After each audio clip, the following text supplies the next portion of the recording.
Bonjour et bienvenue sur la chaîne Le Culte du Dé. Alors aujourd'hui une nouvelle vidéo sur Imperial Assault, sur un des packs Villains qui vient avec la deuxième vague, donc avec la première extension, Twin Shadows. Eh bien ce n'est pas Luke Skywalker avec ses petits droïdes, c'est Boba Fett. Boba Fett, le chasseur de primes, l'infâme chasseur de primes Boba Fett. Donc voici la figurine. Comme d'habitude dans ce jeu, une très belle figurine, vraiment agréable à peindre. J'espère qu'on voit un petit peu mes magnifiques éclaircissements. Donc je suis resté comme d'habitude le plus fidèle possible au schéma de couleur du personnage dans les films. Donc on voit ici une figurine avec une bonne position, je trouve, qui lui donne pas mal de mouvement. On voit avec son propulseur, son réacteur dorsal, la petite étoffe là, marron qui donne aussi pas mal de dynamique à cette figurine. Donc voilà, je suis resté vraiment fidèle. Le casque vert et rouge, pas mal de couleurs. Petites épaulettes, les petits knipads jaunes, son gros flingue, et puis son casque vraiment légendaire. Boba Fett, très chouette. Vraiment, je prends beaucoup de plaisir à peindre ces figurines de cette gamme. Je trouve qu'elles sont à la fois détaillées et quand même assez faciles à peindre. Moi, je suis pas un très bon peintre et comme les zones sont en général assez accessibles, on peut avoir un résultat sympa. Voilà, Boba Fett, très chouette figurine. Alors, qu'est-ce qui arrive dans ce pack ? On a déjà la petite carte de la condition, la nouvelle condition d'extension, la affaiblir, donc ça permet de jouer avec même si on n'a pas l'extension. La carte de Boba, bon bah c'est une brute, hein. Vous l'avez dans l'extension, il coûte 13, c'est assez cher, mais il les vaut bien. Il a pour moi toutes les qualités, pour moi c'est vraiment un des meilleurs persos.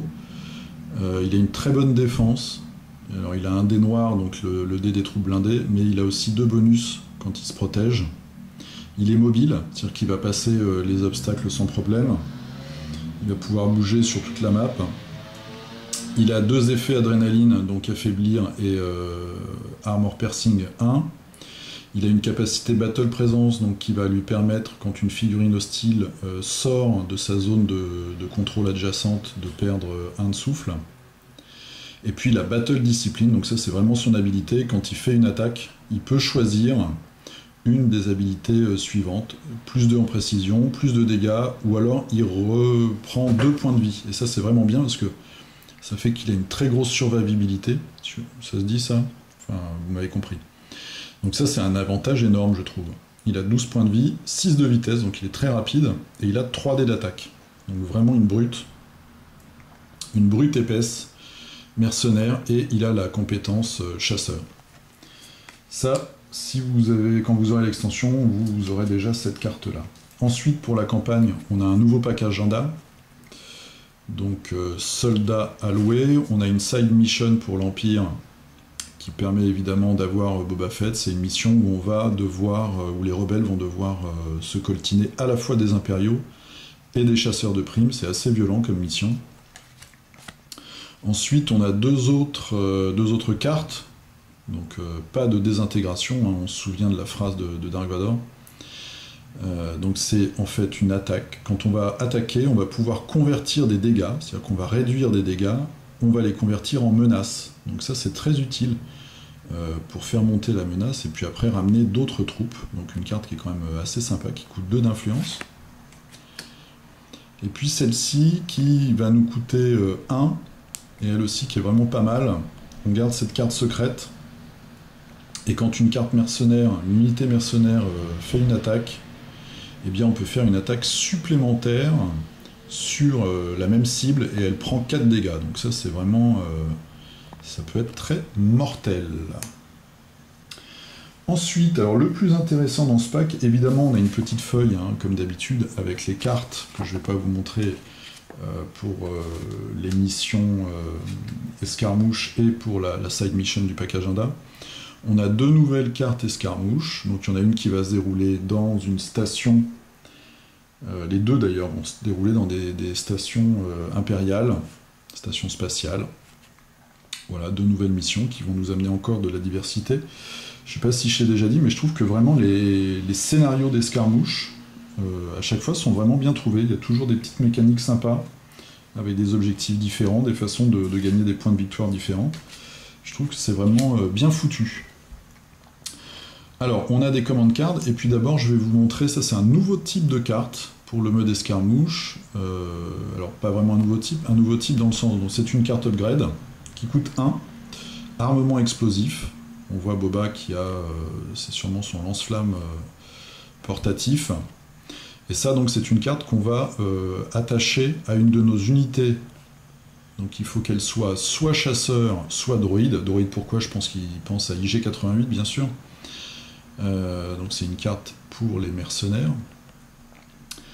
On va la mettre sous une autre carte, donc par exemple Boba Fett, par exemple les chasseurs Trandoshan. Quand on va détruire cette unité, notre adversaire va gagner un point. La valeur de cette carte, il va la gagner en points de victoire additionnels.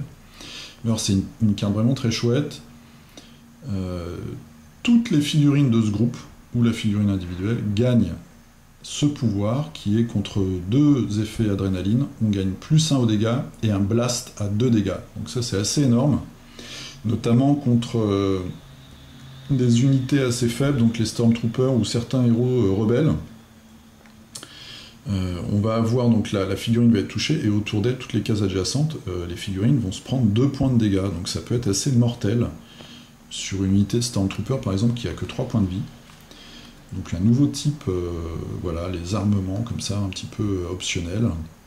Une très très bonne carte. Moi si je fais une partie maintenant avec les mercenaires, je prendrai sûrement cette carte-là, elle est vraiment très intéressante. Ensuite, et pour finir, les cartes, donc les command cards, on en a 3. Celle-ci, qui va nous coûter 1, on peut l'avoir qu'une seule fois, toujours pour les chasseurs. Contre une action, on va choisir une figurine adjacente hostile, elle va devenir affaiblie. Et si elle est déjà affaiblie, eh bien elle va perdre 2 points de souffle. Ensuite, nous avons le fameux jetpack. Donc là, on peut le donner à n'importe quelle figurine. Contre une action, on peut bouger de 5. On peut faire un mouvement de 5. Très utile. On peut passer des terrains franchissables, etc. etc. C'est vraiment sympa pour la mobilité. Et enfin, alors celle-là, elle est terrifiante. Tactique mandalorienne. C'est la carte signature de Boba Fett. Contre 2 actions, on va faire 2 attaques. Chacune de ces attaques va gagner un effet adrénaline. Et sur chacun de ces résultats, on va pouvoir appliquer toutes les habilités de Battle Discipline. Donc je vous rappelle que Battle Discipline, c'est plus 2 de précision. Je m'excuse pour la lumière, à cette heure-là, c'est l'orientation de ma fenêtre. Il y a plus 2 pour la distance des tirs, en précision, plus 2 au dégâts, et on regagne 2 points. C'est-à-dire que là, on va faire 2 attaques, avec toutes ces habilités-là, on va gagner 4 points de vie déjà. Donc vous voyez, c'est vraiment le super combo. Boba Fett, pour moi, est vraiment, à l'heure actuelle, de ce que j'ai vu des différentes figurines et des différentes parties que j'ai jouées, c'est pour moi un des plus forts. Une des figurines les plus polyvalentes, puisqu'il a à la fois beaucoup de dégâts, beaucoup de mobilité, et puis de la régénération. Donc c'est vraiment... ça va être un ennemi de choix. Voilà, donc c'était une petite vidéo sur ce pack, la Boba Fett, qui est vraiment un de mes préférés. Moi j'ai hésité un peu à la peindre, parce que j'étais assez impressionné. Je me demandais si j'allais réussir à faire son casque, et en fait tout s'est bien passé. Voilà, je suis assez content. J'espère que ça vous a donné un bon aperçu de ce pack, et puis peut-être que ça vous a donné envie de jouer à ce jeu qui, pour moi, est vraiment un bon jeu, un jeu très fun. Le mode escarmouche est très réussi, et le mode campagne est sympa. Bon, c'est après, il faut trouver des joueurs motivés, mais le mode escarmouche est vraiment super sympa. Voilà, je vous dis à la prochaine pour une autre vidéo sur Imperial Assault ou sur un autre jeu, et puis je vous souhaite une très bonne journée ou une très bonne soirée. À plus, salut!